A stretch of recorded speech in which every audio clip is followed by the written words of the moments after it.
Olá pessoal e bem-vindos a mais um vídeo do canal. E hoje o meu papo é com você, sim, você, que já entrou 2025 assim com ansiedade a milhões, entendeu? A cabeça não parou nem um minuto, você já começou a planejar tanta coisa que a sua cabeça não para, gente, não para. Estou sim falando com você, mente ansiosa, você que tá sentindo que a ansiedade tá deixando você um pouco fora do eixo. No vídeo de hoje, então, eu vou conversar com você e mostrar que a literatura clássica pode ser sua nova terapia. Sim, esses livros não são só para passar no vestibular não, tá? Esses livros podem ser um bom aliado para acalmar a sua mente e trazer uma boa dose de reflexão. Já pega aí sua bebidinha, seja seu chá, seu café, sua água e vamos para mais um papo literário. Antes de começarmos, deixa eu te falar um negócio. A literatura clássica, ela tem um poder tão grande de te tirar da rotina, essa rotina frenética, conseguindo também desacelerar a sua mente e te levar para outra época, outro lugar, outras pessoas, outras vivências. Por isso que a gente precisa daquela dose de ler devagar, olhar com calma nas emoções, nas entrelinhas e nos simbolismos que há nessa obra que pode te fazer até chegar numa espécie de meditação, quem sabe?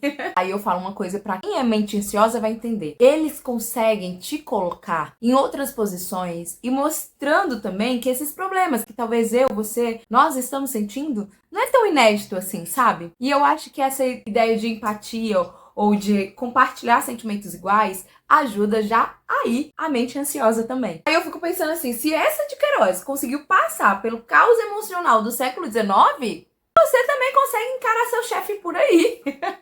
Já que eu tô falando de Eça de Queiroz, vamos trazer ele pra nossa roda com o primeiro livro, indicação As Cidades e as Serras, de Eça de Queiroz. Pra mim, essa obra é exatamente um convite para desacelerar. Esse foi um livro base que eu utilizei para minhas pesquisas, assim, minha pesquisa de TCC, enfim, foi baseado neste livro. E tudo que eu posso falar para você que nunca leu este livro é que esse processo de desaceleração e esse processo de calar sua mente ansiosa, esse livro ajuda muito. Porque eu já sinto, o protagonista principal dessa história descobre que a felicidade não está nesse caos urbano, sabe? Mas sim na calmaria do campo. Dá pra sentir o ar puro lendo essas páginas, sabe? Eu, por exemplo, quando deu agora no final do ano, gente, eu quis dar uma de Jacinto, fugir da cidade e passar o ano novo longe de tudo e todos. Pra quem viu o vlog, sabe como é que foi essa aventura. Realmente, às vezes a gente precisa só desse espaço, sabe? Ficar longe de todos e todos,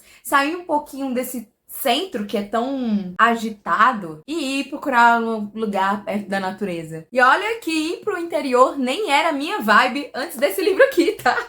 Mas, seguindo o conselho do protagonista, eu entendi que a gente busca um equilíbrio. Pensando nessa maneira, eu acho que esse livro é esse conselho. Talvez a gente não precisa ficar tanto tempo conectado nas redes sociais, nas tecnologias da vida, ou nessa correria frenética, né? Com essa sensação de que a gente está sempre atrasado, como se alguém estivesse na nossa frente. Que disputa é essa que a gente está correndo atrás? Pois bem, esse livro é para você encontrar essa paz. Aí a gente já começa com um pouquinho de spoiler. Uma boa comida e um pôr do sol já resolvem muita coisa. Vá por mim!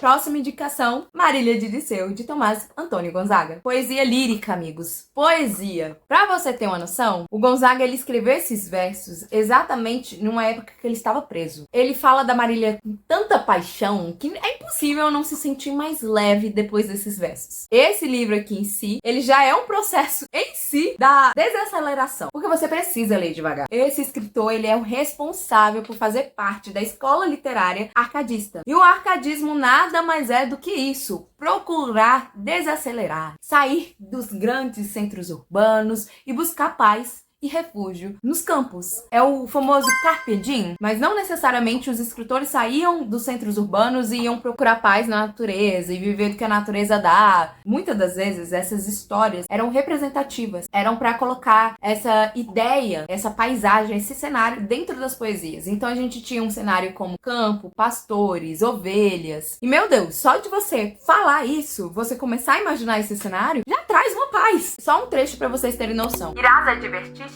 na floresta, sustentada, Marília, no meu braço. Aqui descansarei a quente cesta, dormindo um leve sono em teu resgaço. Enquanto a luta jogam os pastores e emparelhados correm nas campinas, tocarei teus cabelos de bonitas, nos troncos gravarei os teus louvores. Graças, Marília Bela, graças à minha estrela. Então você já percebe esse cenário mais arborizado, mais tranquilo, mais ameno. Era exatamente isso que procuravam os escritores do arcadismo do século XVIII. Sério, gente, se um cara no século XVIII, preso, conseguiu escrever sobre o amor e com tanta delicadeza, a gente tenta pelo menos respirar fundo no trânsito, né? Próximo livro pra você já colocar aí na sua lista é Dom Casmurro, de Machado de Assis. Aí tu me pergunta, Mônica, pelo amor de Deus, como é que um livro de traição está fazendo essa lista, senhora Mônica? E eu te respondo, a ansiedade já tá te atacando daí? Calma, querido.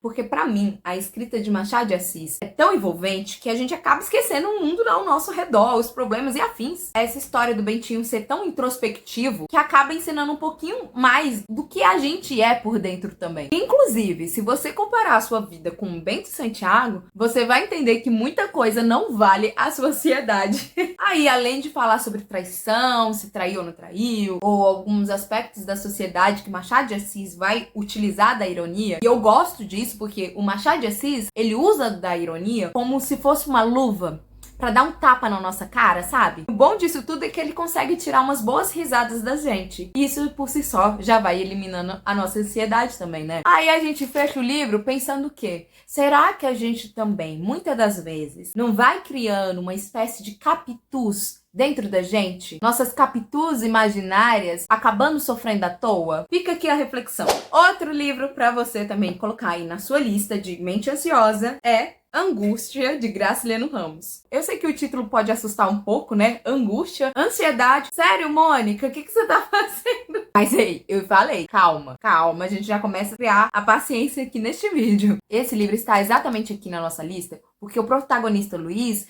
é o exato mergulho dessa mente, sabe, perturbada, que está sempre no limite. Pra mim é Graciliano Ramos chegando, segurando a tua mãe, dizendo: tá tudo bem, tá todo mundo aí, ó, no meio do caos, todo mundo colhendo um pouco mais desses seus sentimentos perturbadores. Aí que tá a graça, porque talvez esse livro seja uma espécie de terapia, sabe? É terapêutico, principalmente para você que muitas vezes se reconhece nesse personagem. Porque depois dessa leitura, você vai se abraçar e dizer assim: olha, querido, tudo bem, pelo menos você não é personagem Luiz, sabe? Melhor não.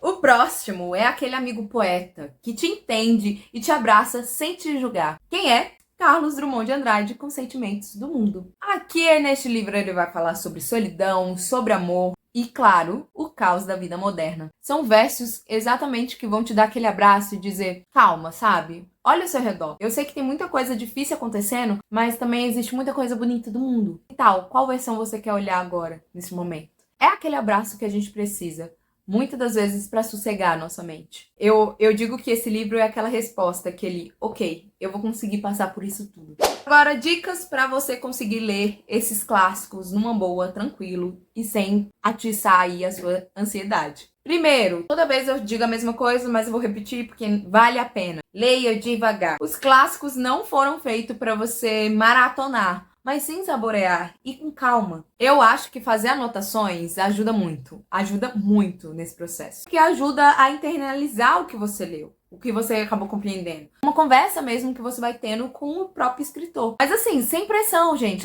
Eu preciso anotar no livro. Não necessariamente. Mas continue essa leitura, continue esse processo. Talvez aquela parte que você não tenha entendido ali no começo, chegando no final, vai dar aquele estalo que você precisava, sabe? Eu sei que os clássicos são terror de muita gente e pode ser difícil no começo mesmo, não vou negar. Mas eles têm tanto a oferecer, gente, que vale a pena cada página. Porque pra mim, os clássicos é isso. É você conseguir ler e compreender que muitas pessoas antes de você já passaram pelos mesmos dilemas da vida. Seja eles amor, angústia, solidão e principalmente a busca de fazer com que a vida tenha algum sentido. Para que minha mente não fique ansiosa imaginando: será que eles chegaram até o fim? Já desacelera um pouquinho e deixa aqui nos comentários qual desses livros que você já leu ou tá pretendendo ler também. Quero muito saber. Já sabe, né? Para que eu não fique ansiosa. Me ajuda aí, deixando seu like, seu comentário, compartilhando com as pessoas que você gosta e se inscrevendo nesse canal também. E eu vejo vocês numa próxima. Beijo!